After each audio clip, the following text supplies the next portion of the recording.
muridnya yang sedang bergurau dalam satu bilik itu. Peristiwa apa? Yesus mati, bukan? Yesus dibunuh, yaitu disalibkan di atas kayu salib. Dan murid-murid Yesus menyaksikan peristiwa penting ini. Apa perasaanmu bila melihat orang-orang yang paling dekat dengan kamu, yang paling kamu sayangi itu dibunuh? Apa perasaanmu? Sedih, kemudian sakit, lagi kecewa, kemudian dendam, takut. Ya, kenapa murid-murid Yesus takut? Pertama-tama karena murid-murid Yesus itu takut orang-orang Yahudi yang membunuh Yesus itu mencari mereka dan juga memperlakukan nasib mereka seperti Yesus, yaitu menyalibkan mereka di atas kayu salib. Takutkah tidak? Sangat takut. Nah, itu sebabnya murid-muridnya itu bergurau dalam satu bilik dan mereka sangat takut. Jangan-jangan orang Yahudi datang, jangan-jangan ada yang tutup pintu. Nah, itu sebabnya Yesus yang sudah mati jaya, dia bukan lagi hanya manusia biasa, tapi dia adalah Allah yang sudah bangkit dan hidup selamanya. Itu sebabnya Yesus tidak tutup pintu. Coba kalau Yesus tutup pintu, wah, para muridnya pasti sangat takut kan? Wah, orang yang menidakkan sudah mati lah kali ini, pasti disalibkan. Nah, itu sebabnya Yesus yang sudah bangkit adalah ahli psikologi yang paling cemerlang. Yesus tidak menutup pintu karena dia tahu bahwa murid-muridnya itu sangat takut. Itu sebabnya dia langsung menembus pintu dan dinding dan berdiri di hadapan mereka, memberikan damai sejahtera bagimu. Lihat betapa baiknya Yesus. Dia dapat menembus dinding itu karena dia adalah Allah. Ini juga merupakan satu bukti bahwa Yesus yang sudah bangkit jaya itu adalah Allah, dan tidak ada tempat dan waktu yang dapat menghadapkan pergerakan dan kuasanya. Nah, Yesus memberikan damai kepada murid-murid. Mereka sangat terkejut. Oh, damai sejahtera bagimu. Ini orang datang dari mana? Tidak tutup pintu, langsung masuk menembus dinding dan pintu. Punya terkejut. Itu sebabnya mereka semua itu terkejut dan tidak tahu mau mengatakan apa. Dan Yesus memberikan damainya untuk kali kedua. Damai sejahtera bagimu. Dan Yesus mengulurkan kedua-dua tangannya. Murid-muridnya melihat bahwa di tangan Yesus itu masih ada bekas paku. Masih ada bekas paku. Walaupun Yesus sudah bangkit dan dia adalah Allah, tapi dia tidak mempertahankan bekas paku ini sebagai tanda bahwa dia itu sanggup mati bagi Anda dan saya, dan dia mengasihi Anda dan saya sampai akhir. Ini dia saudara dan saudari. Itu sebabnya bila para muridnya melihat bekas paku pada tangan Yesus, mereka langsung berkata, ini adalah Yesus. Sedih-sedih dan takut, tahu-tahu Yesus sudah bangkit, dan mereka telah menerima damai sejahtera dari Yesus. Hati mereka meluap dengan sukacita. Ini dia saudara dan saudari, Yesus yang sudah bangkit pertama Hari yang pertama pada minggu itu, yaitu pada hari Ahad, Yesus datang dan mencari murid-murid. Lihat betapa Yesus mengasihi murid-muridnya. Hanya 3 hari dia jumpa, dia sudah sangat rindu, sakit rindu. Sehingga pertama-tama dia mau mencari murid-muridnya dan mau menyembuhkan luka-luka batin mereka. Apa dia tanda-tanda luka batin, saudara-saudari? Kalau sakit jasmani, misalnya saja kan, saya sakit kepala, saya perih, saya sakit mata, saya beret dan sebagainya. Kalau sakit batin itu sebenarnya adalah sakit emosi, sakit perasaan. Ya, apakah perasaan Anda itu sehat? Sehat? Sehat? Ada yang hanya senyum, tidak sanggup menjawab, tahu-tahu kan? Tahu-tahu sendiri. Nah, itu dia saudara-saudari, luka batin itu sebenarnya adalah sakit emosi, sakit perasaan, sakit ingatan, memori, selalu dihantui oleh perasaan yang negatif. Nah, seperti murid-murid Yesus itu, mereka sangat ketakutan dan mereka sangat kecewa, sangat sedih karena Yesus sudah mati, tidak ada pengharapan. Semua ini adalah ada tanda luka batin saudara dan saudari.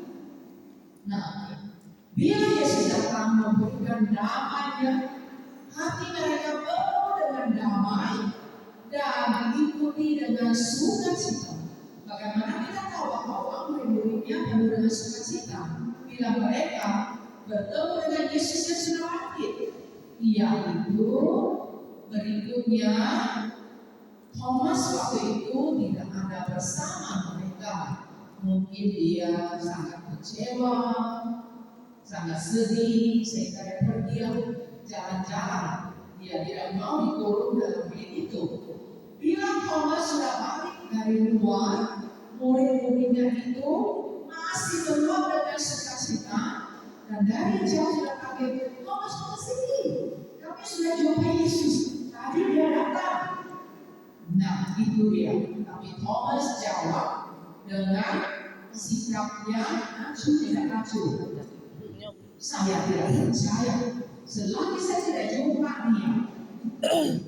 Nah, emosi ataupun ingatan yang sifat ataupun yang sembuh itu adalah batin yang sehat yang menghasilkan buah-buah Roh Kudus, yaitu dalam Galatia 5 ayat 22 hingga 23. Saya harus mengatakan bahwa buah-buah Roh Kudus itu adalah apa? Tolong jawab. Ada berapa semuanya? Berapa? Woi, orang Katolik rajin-rajin baca Alkitab, banyak Alkitab di kedai, boleh beli setelah ini. Ya, setiap hari harus lakukan leksio divina. Buah-buah Roh Kudus itu jumlahnya 9. Apa saja? 9. Ini buah iman. Pertama-tama itu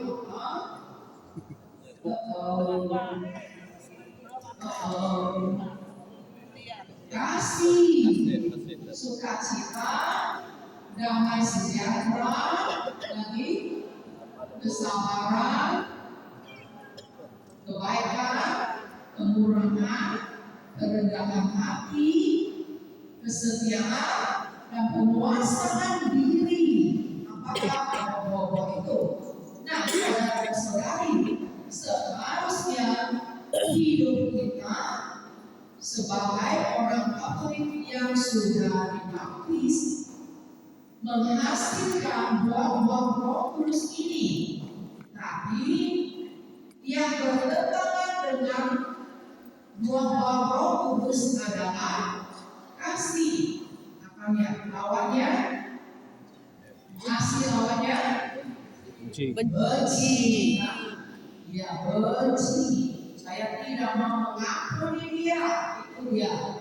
Tanda luka hati. Orang yang benci, suka dendam, yang tidak dapat mengampuni, yang marah, yang sedih, semua itu, yang takut. Nah, yang berlawanan dengan sukacita, Duka cita. apa dia? Duka Dia cita. sedih. Yang berlawanan dengan damai sejahtera, bimbang selalu kan, selalu bimbang, selalu ragu-ragu, lagi kesabaran, lawannya tidak sabar, orang yang kasar, orang yang tidak mengerti. Dengar mungkin habis baptisme, ya, orang yang tidak mau melakukan kebaikan, dia sangat selfish, sangat mementingkan diri sendiri, orang yang tidak setia, ya, dan orang yang tidak dapat menguasai diri, ya, itu dia. Tidak tahu apa masalah dengan mikrofon ini, tapi ada. Nah, itu dia saudara dan saudari.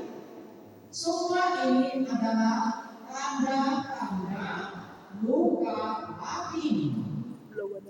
Apakah itu ada padamu? Ada? Jujur. Ada macam sedikit sejalan jawab. Yang lain ada tidak? Sebenarnya semua orang ada, termasuk saya sebagai orang kan? Ya, termasuk brother, sister, termasuk bishop, ya semua ada luka batin. Ya, ada yang tidak terlalu berat, ada yang sangat berat. Ya, khususnya bagi orang-orang yang hidup dalam ketakutan itu.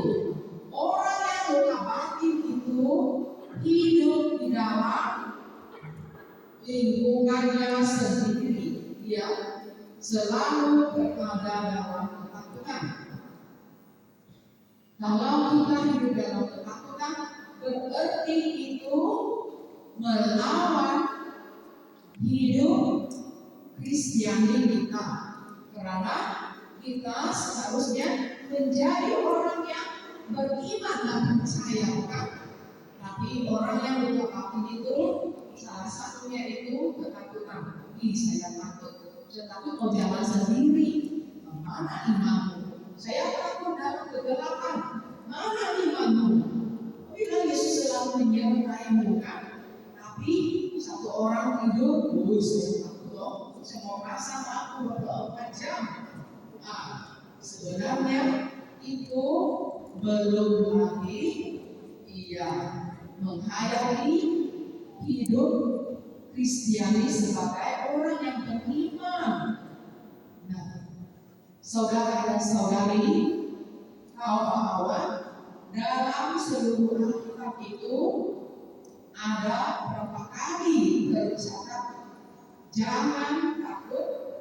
Dari Perjanjian Lama sampai Perjanjian Baru, menurut analisa, yaitu pakar Alkitab menemui bahwa ada 366 kali dalam Alkitab mengatakan bahwa jangan takut.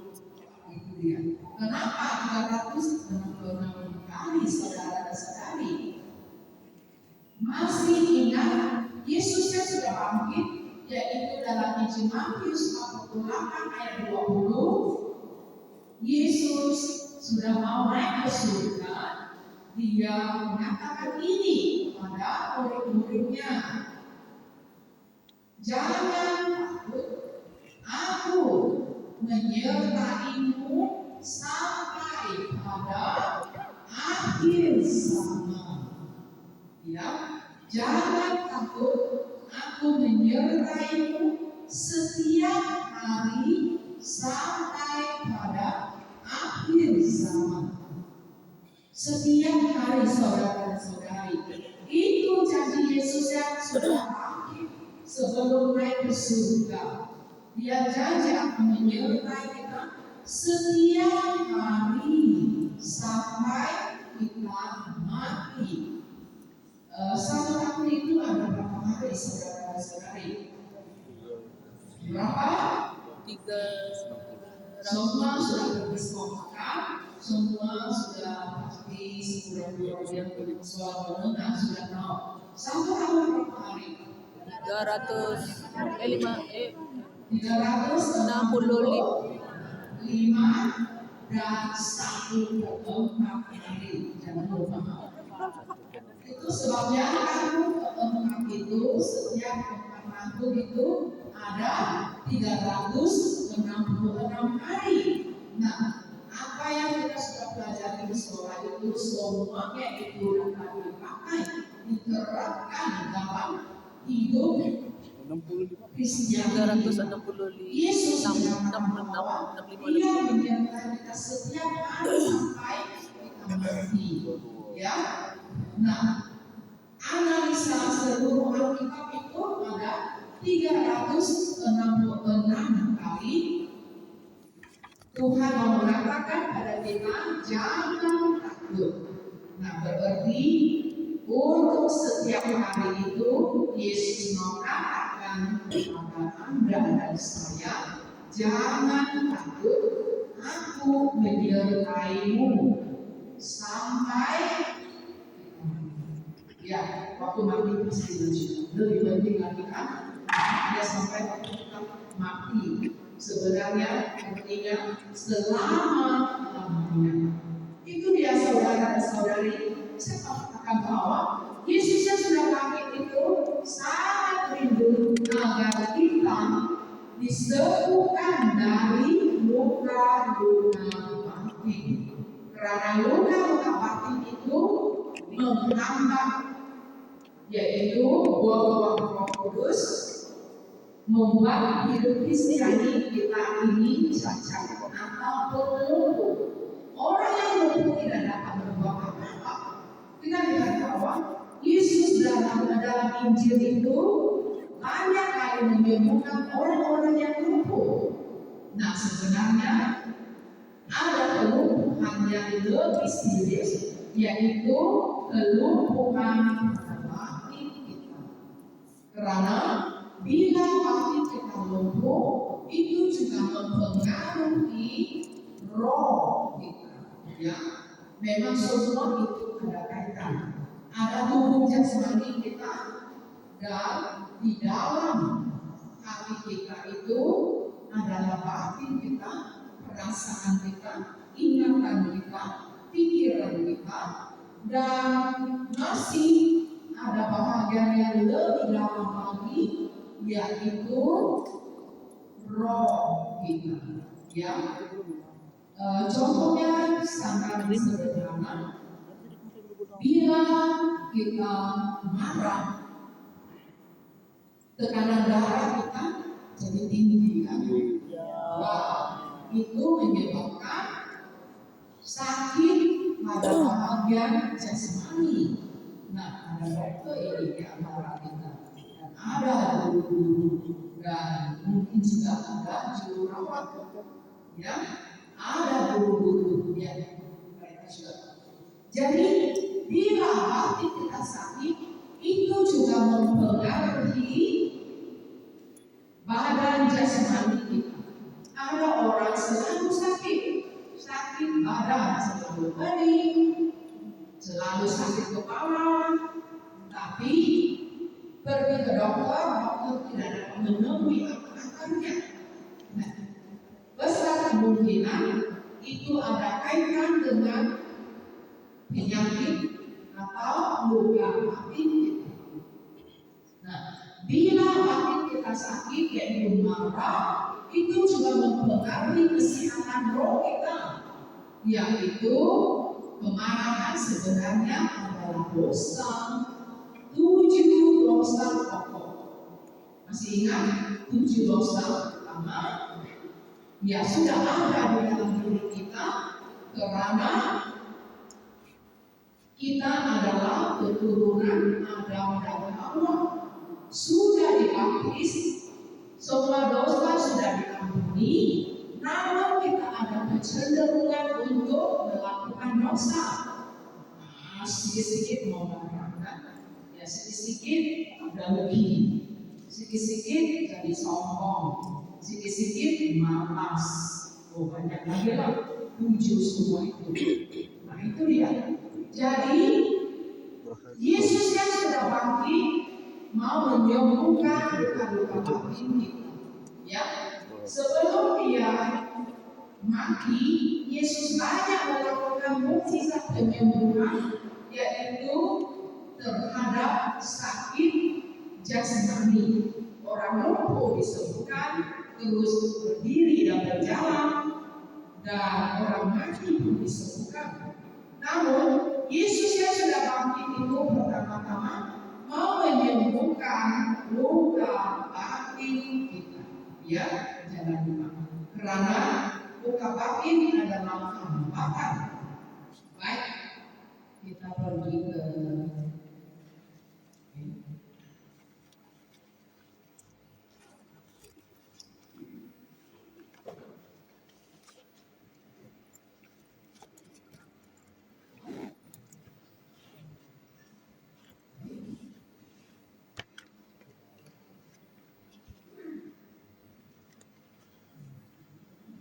Oke, nampak?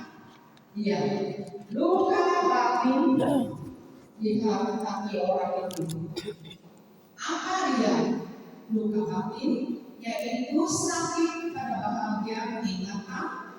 Selalu ingat orang yang melukai saya, yang pukul saya, yang menghina saya, yang merendahkan saya, sakit emosi dan sakit relasi, yaitu hubungan. Ya, orang yang luka batin itu susah bergaul dengan orang lain atau sesama. Dia pernah melukai saya suka mengampuni, dia jalan menuju ke saya jalan ke arah sana. Saya tidak mau jumpa dia, saya tidak mau angkat dia. Kan? Itu dia. Itu sebabnya hubungan sesama itu menjadi sakit. Padahal mungkin sudah terjadi sangat lama, 30 tahun yang lalu, tapi masih ada dalam ingatan. Kenapa luka batin? Karena kurang kasih. Itu sebabnya ceramah pertama semalam masih ingat kalian? Semalam itu ada dengar ceramah tidak? Kampung tidur. Apa dia? Wah, buka. Buku latihan. Buku nota. Apa dia?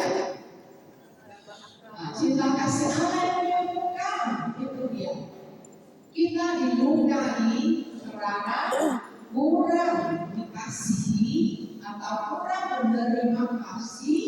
Sekarang kasih Allah itu sanggup menyembuhkan kita. Baik. Berikutnya, bagaimana luka batin itu terjadi? Karena dosa diri saya sendiri, yaitu 7 dosa pokok. Ingat apa 7 dosa pokok dalam diri kita masing-masing? Pertama, kesombongan. Kedua, kemarahan, ketamakan. Kemudian, gelojok. Wah, betul. Lagi, kemalasan. Lagi, iri hati. Dan yang terakhir, nafsu. Ya, selalu tengok dan ngomong video-video yang lucu, gambar-gambar yang lucu, termasuk chatting-chatting yang lucu. Semua itu adalah dosa. Iya, semua itu membuat kita sendiri bukan bakti. Ya, saya marah orang lain, saya sendiri menjadi hamba susah hati. Makin tidak tenang dan damai, betul? Iya. Juga oleh karena dosa orang lain. Dosa orang lain itu mulai dari waktu kandungan dalam ibu, ya, di mana ibu saya itu melakukan dosa, yaitu selalu marah orang lain. Saya yang ada dalam kandungan, saya tersiksa karena saya juga mengungsikan perasaan atau emosi ibu saya. Itu dia. Apapun ibu saya mengandung saya selalu kecewa karena bapak saya tidak setia. Ini contohnya ya. Itu dia. Karena dosa orang lain. Karena sudah lahir dalam keluarga, apapun di sekolah, atau di tempat kerja, selalu diberi orang, selalu kena tipu. Itu membuat saya khawatir. Atau saya tidak dihargai oleh ibu bapak di dalam keluarga. Ibu bapak saya selalu marah saya dan selalu memuji kakak saya. Saya pula tidak pernah dipuji, tidak pernah diteguhkan. Karena kurang kasih sayang dari ibu bapak, karena dosa dari orang lain. Itu dia, saudara dan saudari. Ya. Nah, dari mana diri sendiri orang lain baik? Seterusnya, mari kita lihat everybody first. Itu saya katakan, semua orang pasti ada luka batin. Ada yang ringan, ada yang sangat berat. Ya. Nah, itu menghambat pertama-tama hubungan manusia dengan Allah. Ya. Luka batin itu menghambat hubungan kita secara pribadi dengan Allah. Allah adalah kasih. 1 Yohanes 4 ayat 8 dan 16. Dan Allah itu yang terlebih dahulu mengasihi kita. 1 Yohanes 4 ayat 10 ya. Inilah benar, yaitu Allah yang terlebih dahulu mengasihi kita. Bila Allah sudah terlebih dahulu mengasihi kita, berarti sebagai balasan kita juga harus mengasihi Allah. Namun luka batin itu karena kita tidak menerima kasih sayang dari ibu bapak ataupun orang-orang di persekitaran kita, kita juga tidak dapat mengasihi Allah. Ya. Nah, kita diciptakan oleh Allah yaitu kasih, dan seharusnya kita mengasihi Allah, kemudian mengasihi sesama. Inilah salib. Lihat salib itu dari atas ke bawah menegakkan dia. Saya di bawah, Allah di atas. Saya seharusnya mengasihi Allah yang ada di atas. Itu adalah salib. Menegak, melintang kiri dan kanan, itu adalah sesama manusia. Jiran saya sebelah kiri, sebelah kanan, itulah salib. Ya, melintang dan menegak. Namun luka batin itu karena kurang kasih sayang dari ibu bapak. Contoh yang konkretnya, memang Allah mengasihi kita, tapi dia mengasihi kita melalui pertama-tama ibu bapak. kecil kita tidak menerima kasih sayang dari ibu bapak sebelumnya, maka kasih itu tidak ada dalam hati kita. Itu sebabnya sudah begitu banyak ceramah dan juga khotbah yang kita pernah terima. Kita tahu semua Allah itu adalah kasih, namun kita tidak dapat mengalami kasih Allah itu. Ini adalah karena kasih secara konkret, yaitu dalam keluarga dari ibu bapak itu tidak kita alami. Nah, hanya teori saja, sangat abstrak ya. Iya. Kalau kita alami kasih sayang dari ibu bapak, dari kecil, dari abang, kakak, atau adik beradik, itu adalah konkret. Maka kita tahu bagaimana mengasihi Allah. Nah, cukup banyak orang masalah ini. Ya, karena melalui counseling, jadi cukup banyak yang tidak dapat mengalami kasih dari Allah. Bukan Allah tidak mengasihi kita, namun kita sendiri yang ada luka batin. Nah, itu sebabnya luka batin itu kan hanya karena dipukul, dimarahi, didera dan sebagainya, juga termasuk kurang kasih sayang. Ya, ya. Bila kita suka untuk mengasihi Allah, berarti salib kita belum terbentukkan, yang menegak tidak ada. Kalau menegak tidak ada, melintang pun susah jadi. Ya, karena kita mau mengasihi sesama itu dengan kasih Allah. Bila saya sudah alami kasih Allah, maka kalau saya dapat memberikan kasih itu kepada sesama. Nah, itu dia. Kenapa banyak masalah dalam keluarga? Kenapa banyak masalah dalam kehidupan perkawinan? Kenapa banyak masalah di dalam hidup community? Karena luka batin, ya, kurang mengalami kasih dan kurang mengasihi Allah, dan itu sebabnya tidak mungkin dapat mengasihi sesama, entah itu pasanganmu ataupun teman-teman atau adik-adik. Nah, betapa pentingnya disembuhkan dari luka batin saudara dan saudari. Ya, baik, seterusnya. Nah, bila kita ada luka batin, hidup kita itu jam, ya, mengalami traffic jam. Yaitu tidak dapat bergerak ke depan dan juga tidak dapat mundur, kan? Ya, stuck di sana. Ya, tidak dapat buat apa-apa.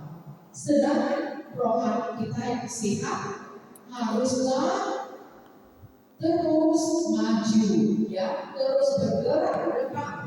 Kalau ada orang mengalami keadaan ini, yaitu saya puas, saya merasa diri saya sudah cukup, karena saya sudah, ya, setiap hari doa iman, setiap hari doa rosari, setiap hari ikut aktiviti ini dan sebagainya. Tidak, saudara-saudari, hidup rohani yang sehat adalah seperti pokok anggur. Mungkin tidak banyak orang pernah melihat pokok anggur, kan? Kami pernah ada orang memberi bibit, kami tanam jadi di tempat ini. Siapa yang ada pokok anggur di rumah? Oh, dia beli kami saja. Iya, kalau di Eropa ataupun negara yang tempat musim Ya tertentu itu ada pokok anggur dan buah anggurnya sangat menarik. Pokok anggur itu seperti tawar kisah. Tahu? Ini tahu lah, pengguna banyak kan? Asian fruit. Ya, begitulah itu. Pokok anggur menjalar. Dia ada telur dan dia sedikit yang menjalar sudah tuh sampai sini sana. Begini kan bentuk dia turun naik turun naik turun naik. Nah, begitu hidup kita haruslah terus menerus menjalar, jangan berhenti. Kalau berhenti, wah sudah melayu kan? Nah, begitu juga hidup kita ada waktunya itu berada di paling atas, ya. Wah saya berada di atas gunung Kinabalu.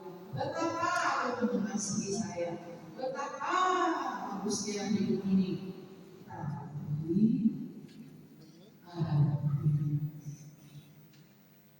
kita berada di paling bawah yaitu di jurang, kan?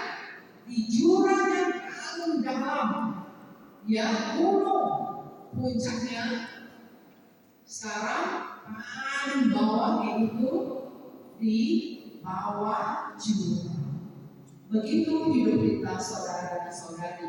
Namun orang yang sembuh hatinya, yang sehat hatinya, mampu bersyukur setiap waktu, baik dalam suka maupun dalam duka. Iya, itu dia. Orang yang luka hati, emosinya tidak stabil, lama-kelamaan jadi depression. Iya, itu dia. Luka hati bukan penyakit mental ya, bukannya. Tapi kalau kita tidak treat, kalau kita tidak cepat-cepat mohon kesembuhan, lama-kelamaan akan mengarah ke sakit mental, termasuk depression, termasuk bipolar.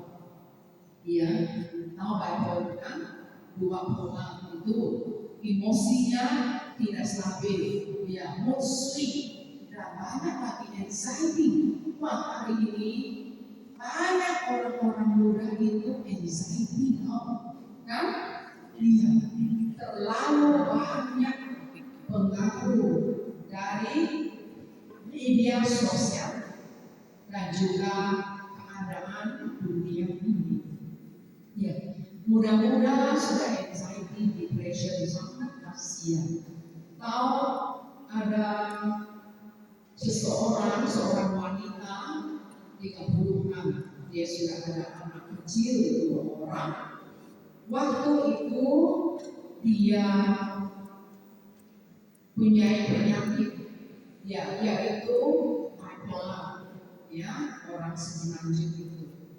Jadi dia kesini waktu itu ada retreat Mandarin, masih berada di dewan di bawah di chapel Magdalena, belum angka ini. Ramai orang sesat.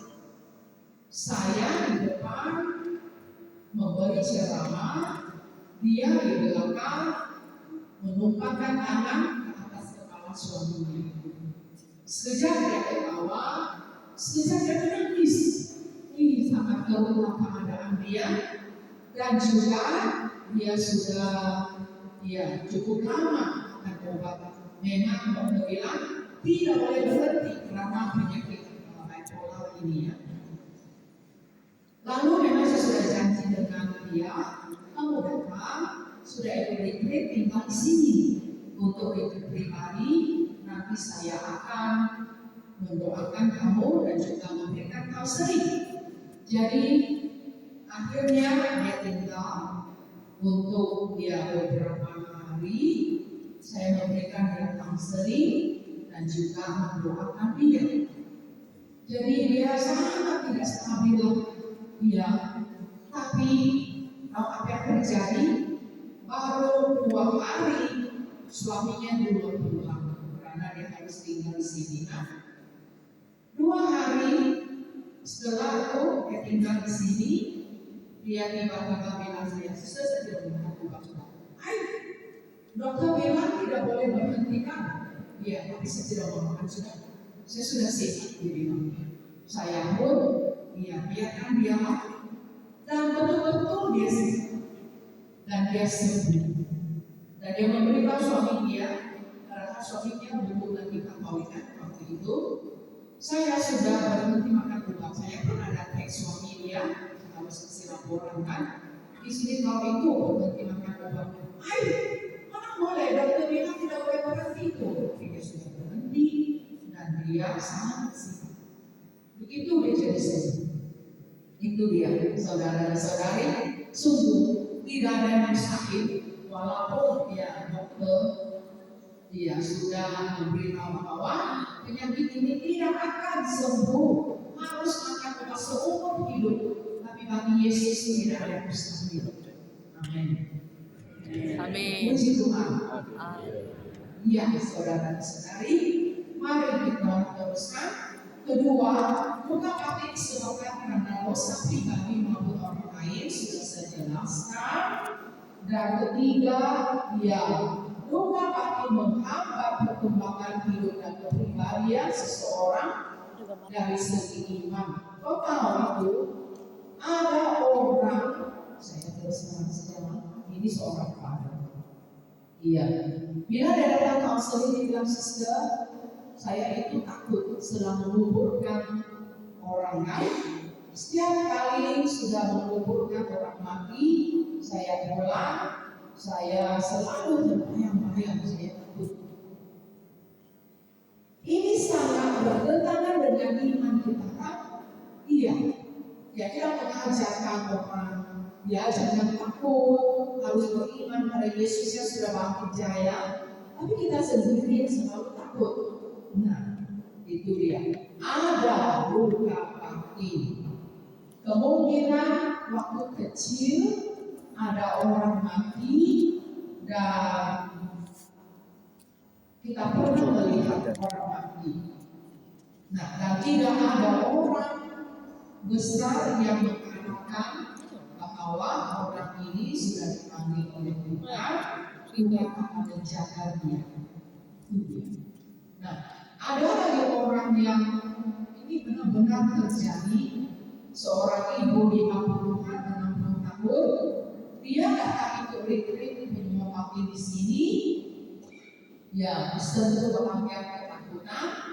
Dan bila doa penyembuhan, dia menerima kesembuhan. Dia memberi kesaksian pada hari terakhir bahwa dia itu takut gelap, ya, tidak pernah berani hidup sendiri dan tidak pernah berani tinggal dalam kegelapan, harus lampu pasang. Dalam retreat itu Yesus menyembuhkan dia melalui doa-doa penyembuhan batin dan dia memberi kesaksian bahwa saya sudah sembuh, ya, 50 lebih 60 tahun sembuh karena doa penyembuhan batin. Apa yang kita lakukan? Apa yang kita lakukan dalam hidup ini kan? Pernah sekali saya memberi retreat ini di Johor Majori Center. Ramai orang waktu itu, bukan 500 orang. Waktu doa penyembuhan itu, Roh Kudus memberikan sabda bahwa ada seseorang orang muda duduk di bagian kiri, dia pernah dikejar oleh anjing. Makin kejar, makin kau teriak dan takut. Yesus datang padamu dan menyembuhkan engkau.